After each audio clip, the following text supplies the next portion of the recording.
జై గోమాత నమస్కారం. నా పేరు పసుపులేడి పిచ్చయ్య. నేను మాతాపిత గోశాల నడుపుతున్నా దాచేపల్లి గ్రామంలో.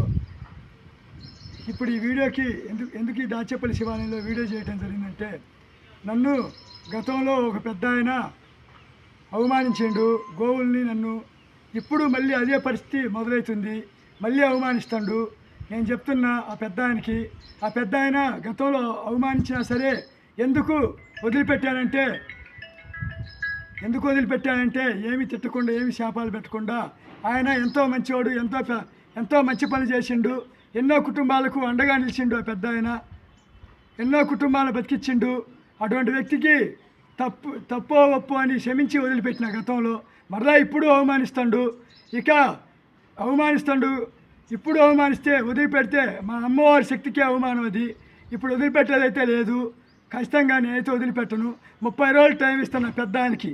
ఖచ్చితంగా తప్పు తెలుసుకుంటే మాత్రం క్షమించి వదిలిపెడతా, లేకపోతే మాత్రం శాపం పెడతా. ఇదే శివాలయంలో ఖచ్చితంగా శాపాన్ని ఇస్తా. ఇదిగో ఈ దీక్ష ఫలం మీద ఒట్టే చెప్తున్నా. ఆయనకి ఎంతో పుణ్యం ఉందని తెలుసు, ఆయనకి ఎంతో పుణ్యాత్ములని తెలుసు. కానీ ఆ పుణ్యాన్ని ఈ దీక్షతోనే అంతం చేసి శాపాన్ని ఇస్తున్నా. ఖచ్చితంగా 30 రోజులు టైం ఇస్తున్నా. ఇది చైత్ర పౌర్ణమి. ఈరోజు ఏప్రిల్ 12వ తారీఖు చైత్ర పౌర్ణమి. ఈ చైత్ర పౌర్ణమి రోజున చెప్తున్నా 30 రోజులు టైం ఇస్తున్నా. తప్పు తెలుసుకొని ఖచ్చితంగా వచ్చి తప్పు అయిందని తెలుసుకొని వస్తే క్షమించి వదిలిపెడతా. లేకపోతే రానున్న వైశాఖ పౌర్ణమి రోజున 30 రోజులకి ఖచ్చితంగా శాపాన్ని ఇస్తా. నా శాపాన్ని తట్టుకోమను. మీ చేతని మీరు చేసుకో, నా చేతని నేను చేసుకుంటా. గోవులంటే చులకన కాదు, ఆశామాసి కాదు. లెక్కలేనితనంగా మాట్లాడి అవమానిస్తాడు ఆ పెద్ద ఆయన. గుర్తుపెట్టుకోండి ఒకటే మాట, నేనైతే మాత్రం బయటకు వస్తున్నా.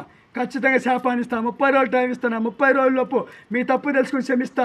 లేకపోతే మాత్రం ఖచ్చితంగా శాపం పెడతా.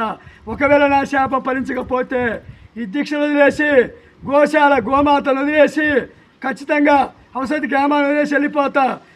కూడదనుకుంటే ఇదే శివాలయంలో తలగొట్టి ప్రాణం తీసుకొని మరణిస్తా. జై గోమాత నమస్కారం. ఈ కలియుగంలో కూడా శాపాలు ఏంది అనుకుంటే రాండి, నిరూపిస్తా. శాపాలంటే ఏంది, ఎలా ఉంటాయో. పెద్దానికి కూడా చెప్తున్నా, తప్పు తెలుసుకొని నువ్వు వస్తే సరే, లేకపోతే 30 రోజులు టైం ఇస్తున్నా. 30 రోజులప్పుడు నీ తప్పు తెలుసుకోలేకపోతే నీ అంచెల మాటలని నన్ను ఘోరంగా అవమానిస్తున్నావు. నీ అంచెల మాటలని అవమానిస్తే తప్పు తెలుసుకోలేకపోతే నీ అంచెలు నువ్వు కుప్పగూలిపోతావు. నేను మాత్రం ఖచ్చితంగా శాపం పెడతా. 30 రోజులు టైం ఇస్తాను. 30 రోజులు నువ్వు వచ్చి తప్పు తెలుసుకుంటే ఏం లేదు, లేకపోతే ఖచ్చితంగా శాపాన్ని ఇస్తా. నా శాపాన్ని కట్టుబడాల్సిందే. ఈ 30 రోజులు ఏమైనా కోరికలు ఉంటే తీర్చుకో, లేకపోతే తప్పు తెలుసుకో. జై గోమాత నమస్కారం.